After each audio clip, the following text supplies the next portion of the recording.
إن الحمد لله والصلاة والسلام على محمد صلى الله عليه وسلم نبي الأنبياء والمرسلين الذي أكمل الله به قصر النبوة أي ختم الله به النبوة وحكم أن لا نبي بعده وأعلن في القرآن بالبرهان أن محمدا صلى الله عليه وسلم خاتم النبيين والمرسلين قبل 15 سنة أما بعد. قال رسول الله صلى الله عليه وسلم كان بنو إسرائيل تسوسهم الأنبياء كلما هلك نبي خلفه نبي فإنه لا نبي بعدي فسيكون خلفاء إلى آخر الحديث الشريف أخرجه المسلم في الصحيح. বাংলাদেশের বর্তমান অবস্থা এবং উলামায়ে কেরামের ভাবনা শীর্ষ আজকের এই প্রোগ্রামে যারা উপস্থিত হয়েছেন, বাংলাদেশের স্বনামধন্য বিভিন্ন আধ্যাত্মিক দরবারের প্রতিনিধিবৃন্দ, বিভিন্ন আধ্যাত্মিক দরবারের দিকপাল যারা তারা উপস্থিত আছেন, বিশ্ববরণ্য স্কলারগণ এবং বিভিন্ন প্রান্ত থেকে যারা আজকে এসেছেন দেশের এই চরম সংকটকালীন মুহূর্তে, এবং বিশেষ করে আমার সাংবাদিক ভাই বন্ধুগণ সকলকে আমার অন্তরের অন্তঃস্থল থেকে হৃদয় নিংড়ানো ভালোবাসা শুভেচ্ছা জানিয়ে কয়েক মিনিটে কিছু কথা বলছি। ইসলামিক ইন্টেলেকচুয়াল ফোরাম উদ্যোগটি নিয়েছে একটি মহতী উদ্যোগ। আমরা যারা এখানে এসেছি, যতগুলো লোক উপস্থিত হয়েছি, আমরা যদি এই প্রয়োজনটি অনুভব করতে পারি তাহলে নির্ঘাতভাবে বলতে পারি নিশ্চিতভাবে বাংলাদেশ ইসলামের পক্ষে বিপ্লব করা সম্ভব হবে। কয়েকটি কথা আমি শুধু আপনাদেরকে মনে করিয়ে দিচ্ছি। এখানে যারা আধ্যাত্মিক পীর মাশায়েখগণ আছেন আমার চেয়ে জ্ঞানী, একটি ক্ষেত্রে তারা পিছিয়ে আছেন, রাজনীতি থেকে। এখন প্রশ্ন হচ্ছে, আমরা যারা পীর মাশায়েখ তাদের রাজনীতিতে আসার প্রয়োজনটা কি? এটা তো অন্যরা করতেছে। প্রথম হচ্ছে, স্বাভাবিকভাবে পীর মাশায়েখ, উলামায়ে কেরাম এবং তাদের উত্তরসূরি যারা ইসলামপন্থী তারাই বাংলাদেশে রাজনীতি করার প্রথম হকদার। কারণ বাংলাদেশের ইতিহাস এই কথা স্বীকার করে বাংলাদেশ স্বাধীন হয়েছে আলেম ওলামা পীর মাশায়েখদের মেহনতের কারণে। টু নেশন থিওরি বা জাতি তত্ত্বের কথা যারা জানি, আমরা জানি পশ্চিম পাকিস্তান মানে আজকের বাংলাদেশে মুসলিম জনসংখ্যা বেশি ছিল বলেই তো এটা পাকিস্তানের অংশ হয়েছে। যদি এখানে হিন্দুদের সংখ্যা বেশি হতো, স্বাভাবিক এটা ভারতের অংশ হতো। আর যদি এটা ভারতের অংশ হতো তাহলে কখনো 71 সালে বাংলাদেশ স্বাধীন হতো না। এখানে মুসলিম পপুলেশনটা হলো কি করে? অসংখ্য পীর মাশায়েখের খেদমতের কারণে। তার মধ্যে অন্যতম শাহ কারামত আলী জনপুরি রাহমাতুল্লাহি আলাইহি। ডব্লিউ হান্টার তার দ্য ইন্ডিয়ান মুসলিম বইতে বলেছে, শাহ কারামত আলী জনপুরি রাহমাতুল্লাহ নীরব বিপ্লবে তার হাতে 2 কোটি লোক ইসলাম গ্রহণ করে মুসলমান হয়েছে। পরবর্তীতে ফুরফুরার উত্তরসূরি সারসিনা এবং তাদের খোলাফাগণ এদেশে নীরব বিপ্লব করে এসেছে। ইসলামী আন্দোলনের নেতারা জীবন দিয়েছে, সংগ্রাম করেছে, আন্দোলন করেছে, ঘাম দিয়েছে, রক্ত দিয়েছে। এসব কিছুর কারণেই বাংলাদেশ স্বাধীন হয়েছে। সেজন্য আমি আগেও বলেছি, পরাজিত সরকার দেশে থাকতেও বলেছি, মুজিবকে যদি বলা হয় বাংলাদেশের রাজনৈতিক স্থপতি, মাওলানা কারামত আলী জনপুরি হচ্ছেন আধ্যাত্মিক স্থপতি। অতএব আলেম ওলামা পীর মাশায়েখ তারাই তো রাজনীতিতে প্রথম হকদার। কিন্তু আমরা কেন পিছিয়ে আছি? এখন আমাদের মধ্যে কিছু হীনমন্যতা আছে। পীর মাশায়েখ আমরা মনে করি আমাদের পূর্বপুরুষ তো রাজনীতি করে নাই, আমরা করবো কেন? এটা একটা বড় সমস্যা। আমাদের দাদাগণ পূর্বপুরুষগণ যে সময় ছিল সেটা ছিল ইংরেজদের সময়। তখন তাদের চেষ্টাই ছিল মুসলমানদেরকে কিভাবে দ্বীনের উপর প্রতিষ্ঠিত রাখা যায়, সেজন্য তারা রাজনীতির চিন্তাটাও করতে পারেন নাই। কিন্তু তারা তো আমাদেরকে একটি স্বাধীন রাষ্ট্র উপহার দিয়ে গিয়েছেন, এখন আলেম ওলামা কেন রাজনীতিতে আসবে না, এটা আমার প্রশ্ন। তবে আমার ব্যক্তিগত অভিমত হচ্ছে, আমি খেলাফায় বিশ্বাসী কঠোরভাবে। তবে আমি এটাও মনে করি আয-যারুরাতু তাতাকাদ্দারু বিকাদরিজ যারুরা, বিশেষ প্রয়োজনে বিশেষ সময়ে আমি চাই ইসলামের ব্যানারে শক্তিশালী একটি প্রতিনিধি দল জাতীয় সংসদে থাকবে, যারা ইসলামের স্বার্থের পক্ষে, যারা ইসলামের সুমহান স্বার্থ রক্ষায়, মুসলিমদের 50 বছর আগ থেকে মৌলিক যে দাবিগুলো আছে বাংলাদেশে তা আদায়ে এবং ইসলাম বিরোধী যে কোনো এজেন্ডাকে নস্যাৎ করে দিতে জাতীয় সংসদে তারা 14 কোটি মুসলমানের পক্ষে প্রতিনিধিত্ব করবে, এইরকম একটি দল খেলাফা প্রতিষ্ঠার আগেও সংসদে থাকুক ইসলামী রাজনীতির ব্যানারে, এটাই আমি চাই।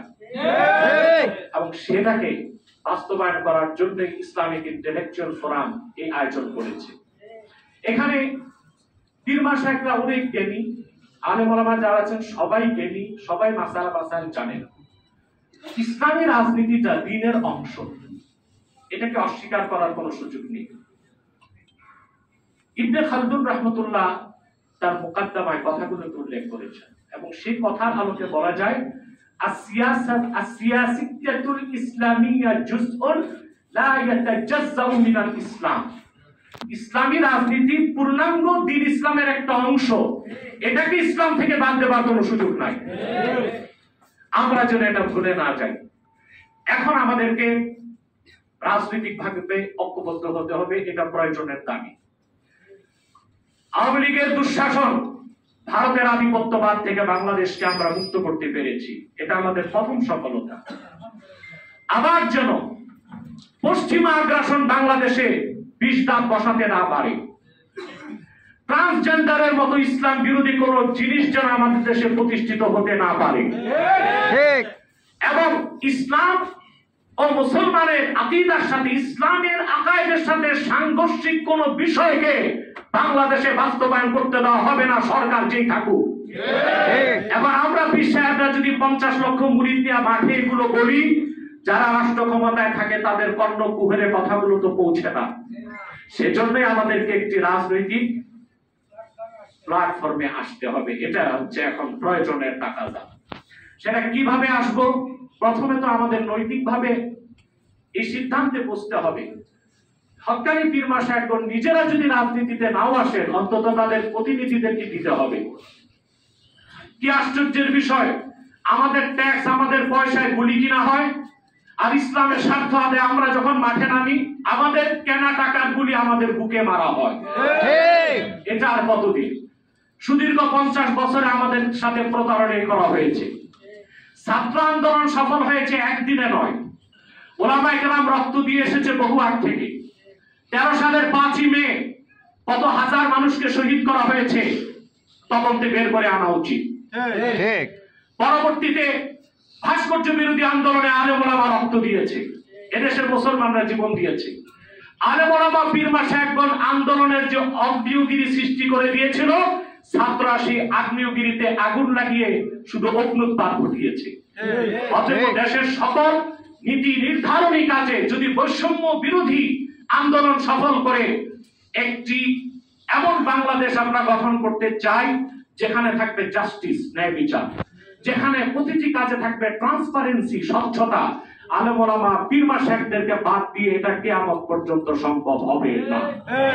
সেই প্রয়োজনের দিক লক্ষ্য করে আলেম ওলামা পীর মাশায়েখদেরকে আমি খোলামেলাই বললাম, আগে কথাগুলো বলেছি কিনা আমি জানি না, আমি দুঃখিত, আমি দেরিতে এসেছি। আলেম ওলামা পীর মাশায়েখদেরকে রাজনৈতিক একটি প্ল্যাটফর্ম গঠন করতেই হবে। ব্যক্তিগতভাবে আমি কোনোদিন নির্বাচনে যাব না, এটা আমার নিজস্ব বিষয়, কিন্তু আমি চাই একটি দল সংসদে যেতে হবে। পীর মাশায়েখরাও যদি সরাসরি নির্বাচনে না আসেন, আপনাদের পক্ষ থেকে সর্বাত্মক সহযোগিতা, নৈতিক সমর্থন, আর্থিক সমর্থন দিয়ে একটি রাজনৈতিক প্ল্যাটফর্ম যেটা ইসলামের স্বার্থে কাজ করবে, যারা জাতীয় সংসদে 14 কোটি মুসলমানের পক্ষে কথা বলতে পারবে, সেই রকম পরিবেশ সৃষ্টি করার জন্য আপনাদেরকে এগিয়ে আসতে হবে। এটা আপনাদের কাছে আমার বিনীত আবেদন। যেহেতু আসর নামাজের আমাদের বাকি, আমি আর বেশি কথা বলছি না। পাশাপাশি এখানে সম্মানিত কিছু আমার স্নেহধন্য ছোট ভাই সমন্বয়করা এসেছেন,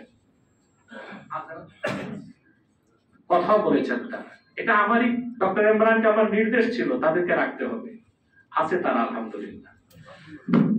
তাদের উদ্দেশ্যে বলবো যে বৈষম্য বিরোধী আন্দোলন সফল হয়েছে, এখন কোন কাজে যেন আবার বৈষম্য করা না হয়, এটা তাদের খেয়াল রাখতে হবে। আমরা দেখছি গুরুত্বপূর্ণ অনেক পদের বিন্যাস ঘটেছে, আলেম ওলামার খুব একটা সমর্থন নেওয়া হয়নি। আমি আশা করি সামনে যে কোনো গুরুত্বপূর্ণ নীতি নির্ধারণী কাজে ওলামায়ে কেরামের সমর্থনটা নিতে হবে এবং দেশের আপামর জনতার মধ্যে যারা ইসলামকে ভালোবাসে জীবন থেকে বেশি, তাদের অনুভূতিটার দিকে লক্ষ্য রাখতে হবে। আল্লাহ যেন আমাদের কবুল করেন, আল্লাহ যেন আমাদেরকে মঞ্জুর করেন ইসলামের সুমহান স্বার্থ রক্ষায়, মুসলমানদের সমস্ত মৌলিক দাবি আদায়ে এবং একটি সুন্দর সমৃদ্ধ উন্নত বাংলাদেশ গঠন করার জন্য আমরা যেন ঐক্যবদ্ধ হতে পারি। ওলামায়ে মাশায়েখ, ওলামায়ে কেরাম, পীর মাশায়েখদের তত্ত্বাবধানে, এটাই আমার কামনা। পাশাপাশি যারা আলেম ওলামা পীর মাশায়েখদের প্রতি নির্যাতন করেছে বিগত 16টি বছর, আমি তো কোনো রাজনৈতিক পলিটিক্যাল ফিগার ছিলাম না, আমি তাহরিকে খাতমের উপর বাংলাদেশের খাদেম হিসেবে কাজ করে যাই। অনেকে আমার অনেক পরিচয় দেয়, ডক্টর কিংবা জোনপুরি পীর সাহেব, এগুলো আমার মৌলিক পরিচয় নয়। আমার মৌলিক পরিচয় আমি তাহরিকে খাতমের উপর বাংলাদেশের খাদেম। আমাকেও বিগত সরকার 7টি মামলা দিয়েছিল, তবে একদিনের জন্য আমাকে জেলে দিতে পারে নাই। এটা হয় তাদের ব্যর্থতা কিংবা আল্লাহ আমাকে আরো সুযোগ সামনে রেখেছেন। জেলে যদি যেতে হয় তো সামনে যাওয়া হতে পারে, সেটা কামনা করি না, কারণ আল্লাহর কাছে কখনো পরীক্ষা চাইতে নাই, আফিয়াত চাইতে হয়। আমি পরীক্ষা চাই না, কারণ আল্লাহর পরীক্ষা দেবার উপযুক্ত আমি তো হই নাই, আমি আফিয়াত চাই আল্লাহর কাছে। যত নির্যাতন আলেম ওলামা পীর মাশায়েখদের প্রতি হয়েছে, এটার বিচার আমরা চাই। আর বিচারের প্রথম আসামি হিসেবে কাজ করায় কুলাঙ্গার হাসিনাকে চাই।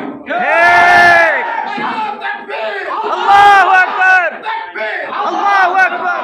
বাংলাদেশে জুডিশিয়াল কিলিং হয়েছে, যত অন্যায় ভাবে আলেম ওলামাকে কারাবন্দী করা হয়েছে, তাদের মধ্যে কুখ্যাত একটা জজ ছিল কালামানি। কোঠা বিরোধী আন্দোলনে শুনেছেন আমাকে সে রাজাকার বলেছিল, এটিএন নিউজে দেখেছেন। আমার জন্ম দেশ স্বাধীনের পরে আমি রাজাকার হই কেমন করে? আচ্ছা, ওরা বলেছে, এখন সে পাকড়াও হয়েছে। এখন যে ব্যক্তি আমাকে রাজাকার বলতে পারে, এইরকম পাগল যতদিন আদালতে ছিল কত অন্যায় বিচারের রায় দিয়েছে সেটি তো প্রশ্ন। সেই রায়গুলো বাতিল করে নতুন করে আমাদের আবার বিচার ব্যবস্থা প্রতিষ্ঠা করে আগে রায়গুলো সঠিক ছিল কিনা এগুলো যাচাই বাছাই করতে হবে। আপনাদের সকলকে ধন্যবাদ জ্ঞাপন করে আমি বিদায় নিচ্ছি। আসসালামু আলাইকুম ওয়া রাহমাতুল্লাহি তাআলা ওয়া বারাকাতুহু।